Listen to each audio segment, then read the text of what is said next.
Okay, so someone asked me to make another video about the differences between the R1, R3, and R6 that had actually more to do with the R1 than just the R6 and R3. So I will do that. I think it's actually a misconception to think that these bikes are really different handling. They are, obviously they're different, but the question is how much and what does it matter? So let's just keep in mind one thing. They're all about the same length. The wheels are the same diameter, and the wheels are a significant factor in the handling. So they all use 17-inch wheels front and rear. What happens with the R1 is it has wider tires front and back, but basically it has the same diameter. So if you're using lightweight aluminum wheels, that is going to keep things relatively light in terms of the wheels. So there's a list of things, a laundry list of things that are different between the bikes. And the question is, what are the relative differences? What are, is more than the absolute differences, and how much do they affect measurable performance and also subjective performance? I think there's two things you have to worry about when you talk about comparing these bikes, and that is one, making too big of a deal about things, and second is making too small of a deal about things. But I'm going to say this up front. The only real way to really understand what a motorcycle rides like or what the differences are is to actually ride it, because while a bike can do 175 miles per hour, it's easy to make too much of the speed, just as it is too easy to make too much of the horsepower. And when you ride it in the real world, you understand how these things work in the real world. And the only way you're really going to understand it is to ride it. So the big problem, more than anything else, is that a lot of people either don't have the confidence in their riding ability or don't have the ability to ride a liter bike and actually find out for themselves what it's like to ride relative to a 300 or 600. And I think this is another major mistake that people make, is to worry too much about buying these bikes instead of learning how to ride them safely, riding them safely, and demoing the bikes. I think it's a huge mistake to just sit there in your chair or walk around the store or talk to your friends and everything about these bikes and only talk about buying them. The second thing is, if you're going to buy a motorcycle, it makes a lot of sense in terms of financial considerations to buy a used bike relative to a new bike. And I know there are pros and cons and everything, but you really got to weigh the fact that you can get a 5-year-old R1 for half the price of a brand new one. Okay. If you are a decent shopper and you have somebody who knows what they're talking about to go with you, who can help you to evaluate these motorcycles, you look at the ads and stuff on eBay or Craigslist or Cycle Trader or whatever, and you can find a decent bike that's affordable. Now, the problem is that since the R1 and R6 have been out for quite a while, the R3 is a technological development in many ways, not just in terms of efficiency, but also in terms of low cost and value. And the technology that the R3 has, which is more or less classic tube frame motorcycle technology, is also now in the FC7 and the FC9. And conceptually, you can do a similar thing with the FC7 and FC9, which is to put sport bodywork on the FC7 or FC9, just as really sport bodywork was put on what really should be a naked, like, FC3 twin. Okay, so that option is always there in terms of price and performance. And so to compare the R1 and the R6 to the R3, I think is I would say a stretch in at least one significant way, in that the R1 and the R6 are straight up race bikes that are street legal, and they could be more significantly tuned for the track than they are. There's certainly a compromise. Certainly a 600 Super Sport could be more aggressively rider position and foot pegs and so forth. But I don't think that for the street you'd really want something more aggressive in terms of having your legs up under you than the R6, whereas the R1 is actually not a bad street bike in terms of comfort. The older R1s, which were 2005, definitely had the rider leaning way out in front on top of the front wheel. And the newer ones are much more of a casual kind of bike, but I guess it goes, between casual and overall racing and so forth. They swing back and forth. So every year they may change them a little bit and It does depend on the year, and as I said at first, it does depend on what the rider thinks about riding a bike. But so there's an issue of having the bike tuned for the track or for aggressive street riding or for casual street riding. The R3 is definitely tuned for casual street riding and has a very comfortable rear spring and front forks and fork springs, and is a very much of an all-day rider kind of bike with an upright riding position. While the R6 is significantly more aggressive, has stiffer springs, has a stronger brakes than the R3 definitely, and also has a higher RPM redline and a more potent power level and torque level, and also has this electronic throttle thing, throttle by wire and computer controlled throttle, that the R3, I'm almost sure it does not have. I don't think it would have it in such a low end bike. And the riding and engine response of the R6 is significantly smoother and much more potent at the higher RPMs than the R3 is, which is, I think, like a 10,000 RPM redline compared to the 14 or 15,000 RPM redline of the R6. The R1S is somewhat less smooth than the R6, but still has a good power band. It's decent enough at the low end, certainly decent enough in the middle, and not overpowering at the high end. But the difference in terms of power significantly is that because the R1 has so much more power and the R6 has modest power, even, you know, for a sport bike, 600, definitely decent power. And both bikes have so much more power than the R3. They both are geared a lot longer than the R3 is, and so you have to consider that in first gear for the R3 you might do 15 miles an hour at redline, whereas for the R6 I would bet it's somewhere closer to 30, 45 miles an hour, and for the R1 it's closer to 90 miles an hour. And so that makes a huge difference in the sense that you have more of a speed range for each gear for the R1 and R6 compared to the R3, whereas the R3 is probably optimally geared for the power level to get the most power and speed out of the engine, and just happens, since it is such a small engine, to have good fuel economy. The R1 would probably come in around 30 miles per gallon. The R6 might come in at 40. But since the R6 is such a high compression engine, and certainly the R1 engine is not all that less of a high compression engine, they're not going to be very fuel efficient compared to the R3 with its low compression engine and its low RPM and its small displacement. So don't expect to get anywhere near the miles per gallon out of the R6 and the R1 that you would get out of the R3. But at the same time, I would say that they're decent enough. 30 miles to the gallon is decent for a sport bike.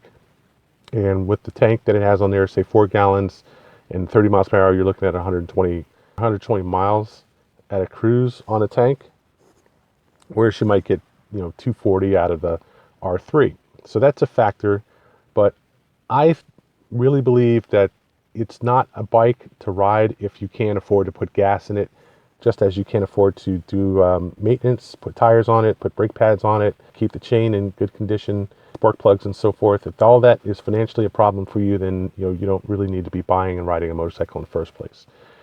Let's just say that the differences are: 1, the obvious power difference; 2, somewhat of a riding position difference, which would mean that the R3 is much more sitting upright, whereas the R6 and R1 would be more leaned over the tank. There's obviously a weight difference, but it's not all that much. A bike that weighs 375 pounds dry versus a bike that weighs 450 pounds dry in the R1, I mean, that's not a whole huge big difference. The big difference, if there is a big difference, is the fact that the weight is carried higher and farther back than on the R1 than it would be on the other two bikes. But the R6 is a light enough bike. It's about 410, 420 pounds, that it's not that much heavier than the R3, and really there is not much difference in terms of weight realistically between the R6 and the R3. The big difference is that it's a wider engine. You've got an extra 2 cylinders on both the R6 and the R1, twice the displacement of the R6 almost in the R1, and over 3 times the displacement of the R3 in the R1. So it's a much bigger, physically bigger engine. And the weight is carried a little bit higher. It has a higher center of gravity. And also The rake is the most steep on the R6. It's a little less steep on the R1, but on the R3, it's very low rake. There's a very large angle between vertical and the angle of the forks on the R3 to give it more stability in handling. Rather sedate steering compared to the R6, and about the same as the R1, really. So one has to keep in mind that in the other extreme is in the tires. The tires are going to be much narrower on the R3, even though they're on the same size rim.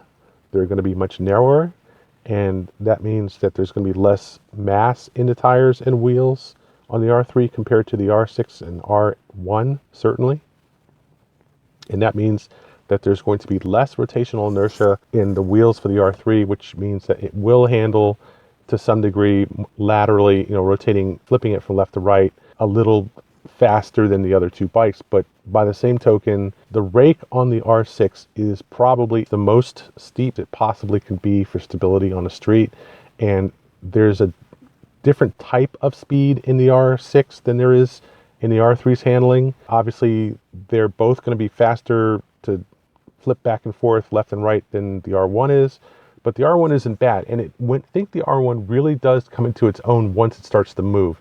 So I think it's a big mistake to compare the R3 at low speeds to the R1 at anything above, say, 10 miles an hour. Once you start actually riding these bikes, and if you know how to counter steer and so forth, and you use your body properly to shift, from one side to the other, these bikes are not that bad handling, even if they're really quote unquote big leader bikes. And certainly the R6 is not a bad handling bike. I think they both labor under misconceptions, preconceptions, and ignorance. People assume that the 600 Super Sports are fast handling bikes. They are to some degree relative to the leader bikes, there's no question about it. But the same negative assumption is made with regards to leader bikes, and that I think is a mistake. I think that there's some advantages to riding a 600 versus a leader bike, but not a whole lot. Not if it's a good sport bike like the R1 or the Gixxer 1000 or S1000RR. I don't see any real problem with these bikes and the way they handle until you start talking about maybe a Panigale with a 200 section tire and a really small, light, non-frame in the Panigale, because it does not really have a frame.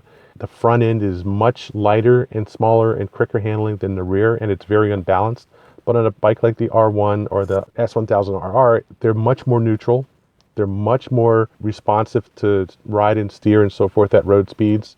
And while you might have a bike like the 899 or 929 Ducati, which is somewhat noticeably faster handling, it still is a big, slow, kind of cowish bike at low speeds. The difference between when you ride them slow and ride them at even modest road speeds is quite significant. And it's a big mistake to start thinking that one of them is like a bus or something just because it's a leader bike. That's not the case at all. Yes, with a naked, there's some advantage in having higher bars that are farther apart compared to a sport bike with low bars that are closer together. Yes, absolutely. But at road speeds, that is not so much of a difference. It really is not. So I think there is a possibility that people really overestimate how light and quick handling an R3 is simply because it's only a 300. These things are not proportional to displacement. It's not like, one is a 300 and the other is a 600, so it handles twice as fast. That's simply not true. The engine displacement might be twice as high on the 600 R6 versus the R3. That doesn't mean that everything else is twice as much. That's not how it works. It just is not. There are some things that are proportional to engine displacement, like power and torque, but there are some things that are not, and there are a lot of things that are not proportional to engine displacement. The bike has to be a certain size just so you can ride it in the first place. Because if you put a 200-pound rider on it, they need a certain amount of suspension, a certain amount of frame. There's certain things that have to happen that are more dependent on the rider size and the road speed that you're traveling than they are depending on the engine displacement and the engine power. Yes, an R1 will have a bigger, thicker chain and sprocket than the R6 and the R3, but it's not like it's, 50 pounds heavier. It, might be twice the weight even, maybe, but it's only going to be like 5 to 10 pounds heavier in some component. So yes, remember the difference in weight between these bikes is only about, I'd say 50 to 75 pounds between the R3 and the R1 out of 400 pounds, okay, which is like 1/8 of the amount. It doesn't make a huge difference in terms of the handling. There's some difference, but not a huge difference. Now, I think the biggest difference by far, outweighing anything and everything else, is the sheer fact that you can ride an R1 to 90 miles an hour in first gear, where you can only ride an R3 18 or 20 miles an hour in first gear. There's no question that is a significant difference. It's just as if you were to say, oh, I want to ride 250 miles on a tank, I can't do that on an R1 and R6. I can only do it on an R3 out of the three of them. That's absolutely true. So I think if you really care and you really, really, really want to know, and you're going to, if this is really a significant issue to you, you have a responsibility to yourself and anyone else that you talk to actually go to some Yamaha demos and ride the R3 and R6 at least, and certainly the R1. And if you can't ride an R1, you feel like you cannot handle it, or they won't let you ride on it, then your opinion on the conversation is almost irrelevant. You can't even ride the bike. It's not a question of whether you can buy it. It's a question of you not even being able to ride it. If you can't ride it, then seriously, does your opinion actually matter? Okay, you can talk about the price, but you can't buy it and ride it unless you go in and actually buy one, and don't tell anyone that you've never ridden a liter bike before, because they probably wouldn't sell you one. Most responsible salespeople would not sell you an R1 if you just got your license. Now, I'm not saying that's always the case, and I'm not saying that you couldn't buy one, but the odds are that you're not going to if you don't personally think that you can actually ride one safely. And at the same time, people will buy an R3 knowing they can't ride as their very first bike, thinking it makes perfect sense for them to buy it and learn how to ride on it. I don't think that it's possible to explain to people who think that makes sense. I think it's one thing to talk about learning how to ride on an R3 and buying an R3 as your first bike.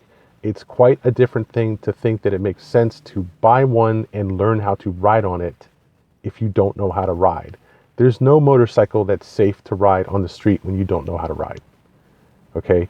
Any bike that you learn to ride on, you are by definition not a safe rider when you start learning. So you have to make adjustments to that. You have to restrict yourself in that sense. And ideally, you don't learn how to ride on the street, even if you know how to operate the clutches and brakes and shifters and so forth. You don't then go, okay, I know how to get through first and second and third gear and go back down to a stop. Now I'm going to go out and ride on the street. I sincerely hope that you don't think the R3 is a good bike to do that on simply because it's not a liter bike. Okay, so financial issues are one thing. $5,000 bike versus a $9,000, $10,000, $11,000, $12,000 bike in the R6 versus a $12,000, $14,000 bike in the R1. And to me, that argument favors the R1 very strongly. Okay, I see the R6 as a sport bike exotic, which is really only optimized for the track. Even though the R1 has more power and longer gearing, it is not nearly as optimized as the R6 is, which is why they have the R1M and the R1S. Okay, because on the track, one bike makes sense. On the street, another bike makes sense. So there's also the issue of traction control, which the R6 and the R3 don't have and arguably would never need. Of course, that's not quite true. I'm sure there's instances where they would need them, but they would be rare. And then there's the issue of ABS, which the R3 has, and the R6, as I understand it, does not. It may have it now. It did not have it up until like 2016 or 17, as far as I know. But I haven't really kept track of it since the last couple of years. And the R1, I'm not even sure it doesn't have ABS. I know the R1M has it, but I don't know if the R1S has it. I think that's one of the differentiating factors between the low-end R1 as of now and the upper-end bikes is they have the full electronic suite with the semi-active suspension, where the low-end bikes don't. It's all manual, all fixed springs, and you have to get off the bike and adjust the shocks and stuff, and it doesn't have ABS. Now, I suspect that there may have been an addition of ABS to the R1 over the last few years, and there may be a middle R1, like the standard R1 versus the R1S, which is a slightly cheaper model, and then there's the R1M, which is the more expensive. I would guess that the R1, the normal R1, the middle bike has ABS, but may or may not have traction control. Maybe all three of them have traction control. I'm not sure, honestly. But so big factor, big difference is if you aren't even going to consider buying an R1 because it's way too much, you think it's way too much bike, or it actually is way too much bike for you or whatever, it doesn't matter what you really think about it. The point is that there are several bikes that are 600 or around 600, 750, the FC9 that you can consider before you get to the R1. The FC9 is certainly quite a decent, motorcycle, street bike, and it costs significantly less than the R1. So there's no need to talk about actually buying the R1 or stretching yourself or, having some kind of ego challenge to make yourself buy the R1. There's no reason to worry about it. If you don't need it, you don't want it, fine, okay? If you are interested, I would suggest going to a Yamaha demo and riding one. Instead of talking and worrying and all this stuff, just go ride one at a demo. Or you can go to a Yamaha dealership, and if you are a serious contender for buying this bike, as in 9 times out of 10, they'll at least check your credit first. And if you don't have the credit to get one, they probably won't let you ride one. But if you do, and you are on the market to buy, say, somewhere between an R3, R6, and R1, and you want to try them to see which one you think is the actual one you want to buy, they probably will put you on an R1, R3, or R6 as you want, as long as there's you're not jerking their chain, and there's a very good chance that you'll actually buy one. My thing is that dealers have to deal with now is a simple fact that you can decide that you want to buy any one of the 3 bikes and then go get a better deal on the internet instead of buying it at their shop. So it's a good thing, if you're going to do that, to go to a dealer that has bikes on the internet that are used and new and can offer you a range of options so that you don't have to go to a third party or some guy's house or worse to buy a bike and then take all the chances that come along with that. Going to a dealer makes a lot of sense. You may pay a little bit more for your bike, but there's a lot of guarantees that come with that, and those guarantees can save you a lot of trouble down the road. And if you're financing the bike anyway, it's not going to matter that much. Even a decent $15,000 bike on a 60-year loan is not going to cost you a lot of money per month.